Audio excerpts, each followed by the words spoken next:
Hi ನಮಸ್ತೆ, welcome to our channel. ಇವತ್ತು ನೋಡ್ರಿ ನಾವು 9ನೇ ಗಣಿತ ಭಾಗ 2ರಲ್ಲಿ 2024-25ನೇ ಸಾಲಿನ ಅಧ್ಯಾಯ 10 ಹೆರಾನ್ನ ಸೂತ್ರ ಇದರಲ್ಲಿ ಅಭ್ಯಾಸ 10.1ರ ಉತ್ತರಗಳನ್ನು ಸಂಪೂರ್ಣವಾದ ವಿವರಣೆಯೊಂದಿಗೆ ಇಂದು ನಾವು ನೋಡೋಣ.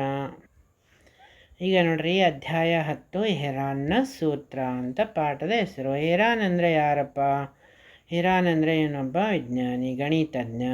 ಹೆರಾನ್ ನೋಡ್ರಿ ಸುಮಾರು ಕ್ರಿಸ್ತಶಕ 10ರಲ್ಲಿ ಈಜಿಪ್ಟ್ ದೇಶದ ಅಲೆಕ್ಸಾಂಡ್ರಿಯಾದಲ್ಲಿ ಇವರು ಜನಿಸ್ತಾರೆ. ಇವರು ಅನ್ವಯಿಕ ಗಣಿತದ ಬಗ್ಗೆ ಕೆಲಸವನ್ನು ಮಾಡಿದ್ದಾರೆ. ಗಣಿತೀಯ ಮತ್ತು ಭೌತಿಕ ವಿಷಯದ ಮೇಲೆ ಅವರು ವಿವಿಧ ಪ್ರಕಾರದ ಬಹಳಷ್ಟು ಕೆಲಸವನ್ನು ಮಾಡಿದ್ದಾರೆ. ಆದ್ದರಿಂದ ಅಂದಿನ ದಿನದಲ್ಲಿ ಅವರನ್ನು ಈ ಕ್ಷೇತ್ರಗಳಲ್ಲಿ ಎನ್ಸೈಕ್ಲೋಪೀಡಿಯಾ ಎನ್ನುತ್ತಿದ್ದರು ಎಂದು ತಿಳಿಯಲಾಗಿದೆ.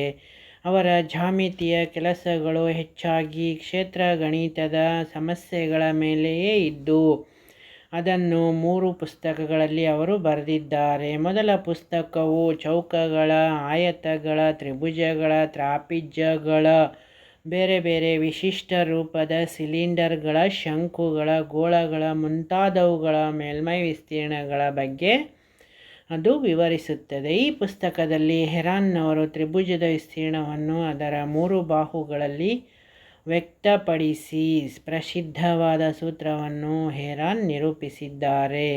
ಹೆರಾನ್ ಎನ್ನುವರು ಇವರು ಒಬ್ಬ ಗಣಿತ ತಜ್ಞ. ತ್ರಿಭುಜದ ವಿಸ್ತೀರ್ಣದ ಸೂತ್ರವನ್ನು ಹೆರಾನ್ ಕೊಟ್ಟಿದ್ದಾರೆ. ಈ ಸೂತ್ರವನ್ನು ಹೇರೋಸ್ ಸೂತ್ರ ಎಂದು ಸಹ ನಾವು ಕರೆಯುತ್ತೇವೆ. ತ್ರಿಭುಜದ ವಿಸ್ತೀರ್ಣ ನೋಡ್ರಿ is equal to root of s into bracket s minus a into bracket s minus b into bracket s minus c ಎನ್ನುವುದು ತ್ರಿಭುಜದ ವಿಸ್ತೀರ್ಣದ ಸೂತ್ರ. ಇಲ್ಲಿ ಎ ಬಿ ಮತ್ತು ಸಿಗಳು ತ್ರಿಭುಜದ ಬಾಹುಗಳಾಗಿವೆ ಮತ್ತು ಎಸ್ ಅರ್ಧ ಸುತ್ತಳತೆ. ಇಲ್ಲಿ ನೋಡ್ರಿ, ತ್ರಿಭುಜದ ವಿಸ್ತೀರ್ಣ root of S into bracket S minus A into bracket S minus B into bracket S minus C. ಇಲ್ಲಿ ಎ ಬಿ ಮತ್ತು ಸಿಗಳು ತ್ರಿಭುಜದ ಬಾಹುಗಳಾಗಿವೆ ಮತ್ತು ಎಸ್ ಎನ್ನುವುದು ಕೂಡ ಇಲ್ಲಿ ಅರ್ಧ ಸುತ್ತಳತೆಯಾಗಿದೆ. ಇದು ಹೆರಾನ್ನ ತ್ರಿಭುಜದ ವಿಸ್ತೀರ್ಣದ ಸೂತ್ರ. ಈಗ ನೋಡ್ರಿ, ಅಭ್ಯಾಸ 10.1. ಈಗ ನೋಡ್ರಿ, ಅಭ್ಯಾಸ 10.1ರಲ್ಲಿ 1ನೇ ಪ್ರಶ್ನೆಯನ್ನು ನೋಡೋಣ. ಮುಂದೆ ಶಾಲೆ ಇದೆ ಎಂದು ಸೂಚಿಸುವ ಸಂಚಾರ ಸಂಜ್ಞಾ ಫಲಕವು ಸಮಬಾಹು ತ್ರಿಭುಜದ ಆಕಾರದಲ್ಲಿದ್ದು ಅದರ ಬಾಹು ಎನ್ ಆಗಿದೆ. ಸಂಜ್ಞಾ ಫಲಕದ ವಿಸ್ತೀರ್ಣವನ್ನು ಹೆರಾನ್ ಸೂತ್ರ ಉಪಯೋಗಿಸಿ ಕಂಡುಹಿಡಿಯಿರಿ. ಸಂಜ್ಞಾ ಫಲಕದ ಸುತ್ತಳತೆ 180 ಸೆಂಟಿಮೀಟರ್ ಆದರೆ ಅದರ ವಿಸ್ತೀರ್ಣ ಎಷ್ಟಾಗುತ್ತದೆ ಎನ್ನುವುದು ಇಲ್ಲಿ ಪ್ರಶ್ನೆ. ಇಲ್ಲಿ ನೋಡ್ರಿ, ಇದರ ಪರಿಹಾರವನ್ನು ನೋಡಿದಾಗ ಸಂಜ್ಞಾ ಫಲಕ ಅಂದ್ರೆ ಇದು ಬೋರ್ಡ್, ಸೂಚನಾ ಫಲಕ ಅಂದರೂ ಕೂಡ ಒಂದೇ ಆಗುತ್ತೆ. ಇಲ್ಲಿ ನೋಡ್ರಿ, ಪರಿಹಾರ ಸೂಚನಾ ಫಲಕವು ಸಂಜ್ಞಾ ಫಲಕವು ಸಮಬಾಹು ತ್ರಿಭುಜದ ಆಕಾರದಲ್ಲಿದೆ ಹಾಗೂ ಅದರ ಬಾಹು ಎ ಆಗಿದೆ ಅಂತ ನಾವು ಹೇಳೋಣ. ನೋಡ್ರಿ, ಹೌದಾ, ಬಾಹು ಎ ಆಗಿದೆ. ಸಮಬಾಹು ತ್ರಿಭುಜದ ಆಕಾರದಲ್ಲಿ ಬಾಹು ಎ ಆದಾಗ ಆದ್ದರಿಂದ s is equal to 3a divided by 2. ವಿಸ್ತೀರ್ಣ ಇಸ್ ಈಕ್ವಲ್ ಟು ಏನೈತ್ರಿ, root of 3a/2 into bracket 3a/2 minus a 3a/2 minus A into bracket 3a/2 minus a ಆಗುತ್ತೆ. ಇಲ್ಲಿ 2a minus 3a minus 2a ಅಂದರೆ a/2 ಉಳಿತಾ ಇದೆ. 3a/2 ಅಂದಾಗ next root of a/2 3a ಘಾತ 4 divided by 2 4 8 8 16 ಆಯಿತು. 16 ವರ್ಗಮೂಲ ಏನಾಗ್ತಾ ಇದೆ ರೀ, 4. ರೂಟ್ 3a² ಡಿವೈಡೆಡ್ ಬೈ 4 ಎನ್ನುವುದು ಸುತ್ತಳತೆ 180 ಸೆಂಟಿಮೀಟರ್ ಇದ್ದರೆ ವಿಸ್ತೀರ್ಣ 180/3 ಅಂದಾಗ ಎಷ್ಟಾಗ್ತಾ ಇದೆ ಇಲ್ಲಿ 3 18 60 ಸೆಂಟಿಮೀಟರ್ ಆಗ್ತಾಯಿದೆ. ಆದ್ದರಿಂದ ವಿಸ್ತೀರ್ಣ is equal to root 3 into bracket 60² divided by 4 is equal to 900 root of 3 cm² ಆಗ್ತಾಯಿದೆ. ಈಗ ನೋಡ್ರಿ ಎರಡನೇ ಪ್ರಶ್ನೆ. ಒಂದು ಮೇಲು ಸೇತುವೆಯ ತ್ರಿಭುಜಾಕಾರದ ಬದಿಯ ಗೋಡೆಗಳನ್ನು ಜಾಹೀರಾತು ಬರೆಯಲು ಉಪಯೋಗಿಸಿದೆ. ಗೋಡೆಯ ಬಾಹುಗಳ ಉದ್ದವು 122 ಮೀಟರ್, 22 ಮೀಟರ್ ಮತ್ತು 120 ಮೀಟರ್ ಇವೆ. ಜಾಹೀರಾತು ವರ್ಷಕ್ಕೆ ಪ್ರತಿ ಮೀಟರ್ ಸ್ಕ್ವಯರ್ಗೆ 5,000 ರೂಪಾಯಿಯಂತೆ ಆದಾಯ ಗಳಿಸುತ್ತದೆ. ಒಂದು ಕಂಪನಿಯು ಈ ಗೋಡೆಗಳಲ್ಲಿ ಒಂದನ್ನು 3 ತಿಂಗಳಿಗಾಗಿ ಬಾಡಿಗೆಗೆ ಪಡೆದರೆ ಅದು ನೀಡುವ ಬಾಡಿಗೆ ಎಷ್ಟು ಅಂತ ಕ್ವಶನ್ ಇಲ್ಲಿ. ಓಕೆನಾ. ಪರಿಹಾರ ನೋಡ್ರಿ. ಗೋಡೆಗಳ ಅಳತೆ ಎಷ್ಟಿದಾವಪ್ಪ? 122 ಮೀಟ್ರು, 120 ಮೀಟ್ರು, ನೆಕ್ಸ್ಟು 22 ಮೀಟರ್ ಗೋಡೆಗಳ ಅಳತೆ ಇವೆ. ಇದನ್ನು ನಾವು S=3 ಕೂಡಿಸೋಣ. ಇವಾಗ 122 + 120 + 22 ÷ 2 ಅಂದಾಗ 3 ಕೂಡಿಸಿದಾಗ ನಮಗೆ 264/2 ಬರ್ತಾ ಇದೆ. ಇದರಿಂದ ಇದನ್ನು ಭಾಗಾಕಾರ ಮಾಡಿದರೆ 132 ಮೀಟರ್ ಬರ್ತಾ ಇದೆ ಇಲ್ಲಿ. ಓಕೆನಾ. ನೆಕ್ಸ್ಟ್ ನೋಡ್ರಿ. ತ್ರಿಭುಜ ಆಕಾರದ ಗೋಡೆಯ ವಿಸ್ತೀರ್ಣ √S ×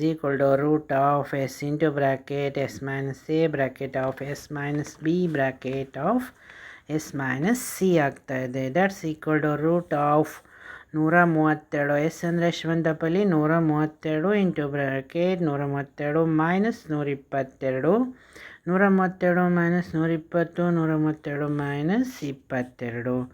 ನೆಕ್ಸ್ಟ್ ನೋಡ್ರಿ. 132 ಇದು ಇದರಲ್ಲಿ ಇದನ್ನು ಕಳೆದಾಗ 10, ಇಲ್ಲಿ 12, ಇಲ್ಲಿ 110 ಬರ್ತಾ ಇದೆ. ಓಕೆನಾ. ದ್ಯಾಟ್ಸ್ ಈಕ್ವಲ್ ಟು √, ಈ 3 ಇದರಿಂದ 132ರಿಂದ 3 ಗುಣಿಸಿದಾಗ ಎಷ್ಟು ಆನ್ಸರ್ ಬರ್ತಾ ಇದೆ ರೀ? 17,42,400 ಆನ್ಸರ್ ಬರ್ತಾ ಇದೆ. ಇದರ ವರ್ಗಮೂಲ ಎಷ್ಟಾಗ್ತಾ ಇದೆ ನಮಗೆ? 1,320 ಮೀಟರ್ ಸ್ಕ್ವೇರ್ ಎನ್ನುವುದು ಇದರ ವರ್ಗಮೂಲ. ವರ್ಷಕ್ಕೆ ಪ್ರತಿ ಚದರ ಮೀಟರ್ಗೆ 5,000 ರೂಪಾಯಿಯಂತೆ 1,320 ಚದರ ಮೀಟರ್ ಆದಾಯ ಎಷ್ಟಾಯ್ತು ನೋಡ್ರಿ? 6,60,000 ರೂಪಾಯಿ. ಆದ್ದರಿಂದ ಜಾಹೀರಾತು ಕಂಪನಿಯು 3 ತಿಂಗಳಿಗೆ ನೀಡಬೇಕಾದ ಮೊತ್ತ 66 ಲಕ್ಷ / 4 66,50,000 ರೂಪಾಯಿಗಳು. ಅಲ್ಲ, 16,50,000 ರೂಪಾಯಿಗಳು ಆಗ್ತಾ ಇದೆ. ನೆಕ್ಸ್ಟ್ ನೋಡ್ರಿ. ಮೂರನೇದು. ಈಗ ನೋಡ್ರಿ. ಮೂರನೇದು. ಒಂದು ಉದ್ಯಾನವನದಲ್ಲಿ ಜಾರು ಬಂಡೆ ಇದೆ. ಅದರ ಒಂದು ಬದಿಯ ಗೋಡೆಯಲ್ಲಿ ಕೆಲವು ಬಣ್ಣದಿಂದ ಈ ಉದ್ಯಾನವನವನ್ನು ಹಸಿರಾಗಿ ಮತ್ತು ಸ್ವಚ್ಛವಾಗಿಡಿ ಎಂದು ಬರೆದಿದೆ. ಗೋಡೆಯ ಬಾಹುಗಳು 15 ಮೀಟರ್, 11 ಮೀಟರ್ ಮತ್ತು 6 ಮೀಟರ್ ಇದ್ದರೆ ಬಣ್ಣ ಬಳಿದ ಜಾಗದ ವಿಸ್ತೀರ್ಣವನ್ನು ಕಂಡುಹಿಡಿಯಿರಿ ಅಂತ ಕ್ವಶನ್ ಇಲ್ಲಿ. ಓಕೆನಾ. ನೆಕ್ಸ್ಟ್ ಪರಿಹಾರ ನೋಡ್ರಿ. ಇದನ್ನು ಮೇಲೆ ಪರಿಹಾರ. ಜಾರು ಬಂಡೆಯ ಒಂದು ಬದಿಯ ಗೋಡೆಯ ಬಾಹುಗಳು 15 ಮೀಟರ್, 11 ಮೀಟರ್, ನೆಕ್ಸ್ಟ್ 6 ಮೀಟರ್ ಇವೆ. S = 15, 11 ಒಂದು 6 ಕೂಡಿಸಿದಾಗ 32 ಬರ್ತಾ ಇದೆ. /2 ಅಂದರೆ 16. 2 ಅಂದರೆ 2, 16 32. ಆದ್ದರಿಂದ ವಿಸ್ತೀರ್ಣ √S × (S - B) (S - C). That's equal to √16 × 16 - 15.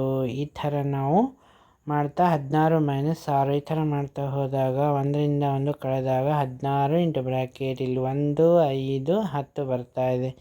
ಇವೆಲ್ಲವನ್ನು ಗುಣಿಸಿದಾಗ √800 ಬರ್ತಾ ಇದೆ. 800 ಅಂದರೆ ಏನಪ್ಪ? 400, 2 800. 400ನ್ನು ಹೊರಗಡೆ ತೆಗೆದಾಗ ಎಷ್ಟು ಅಂತ ಇದೆ ಇಲ್ಲಿ? 20. 20 √2 ಮೀಟರ್ ಸ್ಕ್ವೇರ್ ಆಗ್ತಾ ಇದೆ. ನೆಕ್ಸ್ಟ್ 4ನೇ ಕ್ವಶನ್ ನೋಡ್ರಿ. ಈಗ ನೋಡ್ರಿ. 4ನೇ ಪ್ರಶ್ನೆ. ಎರಡು ಬಾಹುಗಳು 18 ಸೆಂಟಿಮೀಟರ್ ಮತ್ತು 10 ಸೆಂಟಿಮೀಟರ್ ಇದೆ ಮತ್ತು ಅದರ ಸುತ್ತಳತೆಯು 42 ಸೆಂಟಿಮೀಟರ್ ಇರುವ ತ್ರಿಭುಜದ ವಿಸ್ತೀರ್ಣವನ್ನು ಕಂಡುಹಿಡಿಯಿರಿ. ಪರಿಹಾರ ನೋಡ್ರಿ. ತ್ರಿಭುಜದ ಬಾಹುಗಳು 18 ಸೆಂಟಿಮೀಟರು, 10 ಸೆಂಟಿಮೀಟರ್ ಮತ್ತು 14 ಸೆಂಟಿಮೀಟರ್ ಇವೆ. ನೆಕ್ಸ್ಟ್ ನೋಡ್ರಿ. ಸುತ್ತಳತೆ 42 ಸೆಂಟಿಮೀಟರ್ ಸುತ್ತಳತೆ ಇದೆ. ಅದು 42 ಸೆಂಟಿಮೀಟರ್. ಆದ್ದರಿಂದ ಮೂರನೇ ಬಾಹು 42 - 18 + 10. 42ರಲ್ಲಿ 28ನ್ನು ಕಳೆದಾಗ ನೆಕ್ಸ್ಟ್ ಬಾಹು 14 ಸೆಂಟಿಮೀಟರ್ ಬರ್ತಾ ಇದೆ. ಎಸ್ ಇಸ್ ಈಕ್ವಲ್ ಟು 42/2 ಅಂದಾಗ 21 ಸೆಂಟಿಮೀಟರ್ ಬರ್ತಾ ಇದೆ. ಆದ್ದರಿಂದ ತ್ರಿಭುಜದ ವಿಸ್ತೀರ್ಣ is equal to root of S into bracket S minus C into bracket S minus B into bracket S minus C ಬರ್ತಾ ಇದೆ.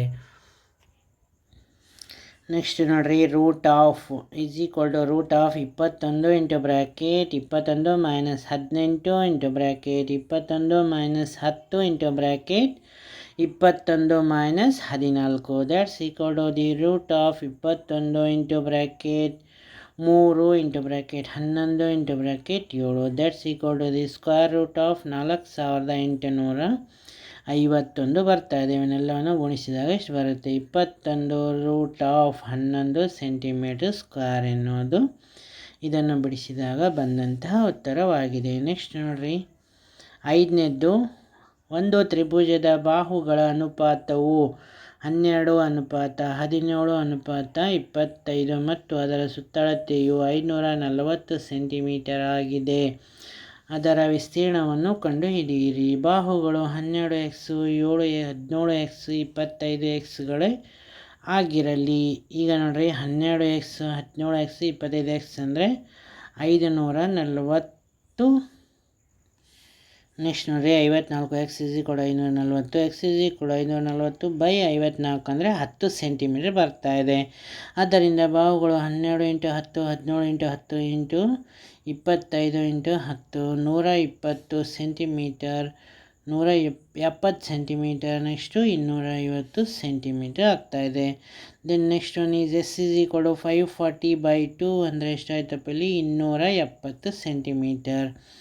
ದಟ್ಸ್ ಈಕ್ವಲ್ ಟು ನೋಡ್ರಿ, next of root of S into bracket S minus C into bracket S minus B into bracket S minus C ಆಗ್ತಾ ಇದೆ. Next ನೋಡ್ರಿ, a = 270 minus 120, 270 minus 170, 270 minus 250.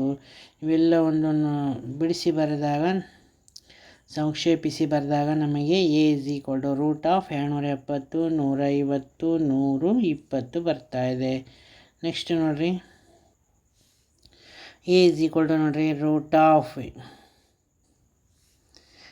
8,10,00,000 ಆಗಿದೆ.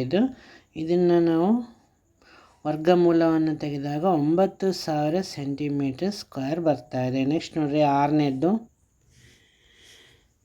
ನೋಡ್ರಿ, ಒಂದು ಸಮದ್ವಿಬಾಹು ತ್ರಿಭುಜದ ಸುತ್ತಳತೆಯು 30 ಸೆಂಟಿಮೀಟರ್ ಮತ್ತು ಅದರ ಸಮಬಾಹುಗಳ ಉದ್ದ 12 ಸೆಂಟಿಮೀಟರ್ ಆಗಿದೆ. ತ್ರಿಭುಜದ ವಿಸ್ತೀರ್ಣವನ್ನು ಕಂಡುಹಿಡಿಯಿರಿ. ಸಮದ್ವಿಬಾಹು ತ್ರಿಭುಜದ ಬಾಹುಗಳು 12, 12, x ಆಗಿರಲಿ. 12 + 12 + x = 30. That implies x = 30 - 24 6 centimetre ಆಗ್ತದೆ. s = 30/2 15 centimetre. That's equal to ತ್ರಿಭುಜದ ವಿಸ್ತೀರ್ಣದ ಸೂತ್ರವನ್ನು ಹಾಕಿದಾಗ ನೋಡ್ರಿ, a = root of S into bracket S minus C into bracket S minus B into bracket S minus c. That's equal to a s ಅಂದರೆ 15 - 12, 15 - 12, 15 - 6. That's equal to root of 15, 3, 3, 9 ಗುಣಿಸಿದಾಗ 1215 ಬರ್ತಾ ಇದೆ. 1215 ನಾವು ರೂಟ್ ಆಫ್ 81 × 15 ಕೂಡ ಮಾಡ್ಕೋಬೋದು. Root of 81 × 15 ಇದನ್ನು ನಾವು ಬಿಡಿಸಿದಾಗ 81 ಹೊರಗಡೆ ತಂದಾಗ 9 ಆಗ್ತದೆ. A = 9 root of 15 centimetre. ಇಲ್ಲಿಯವರೆಗೂ ವಿಡಿಯೋವನ್ನು ನೋಡಿದ್ದಕ್ಕಾಗಿ ತುಂಬ ಧನ್ಯವಾದಗಳು. ನಮ್ಮ ವಿಡಿಯೋ ಇಷ್ಟವಾದರೆ ಲೈಕ್ ಮಾಡಿ, ಶೇರ್ ಮಾಡಿ, ಸಬ್ಸ್ಕ್ರೈಬ್ ಮಾಡಿ. Thank you.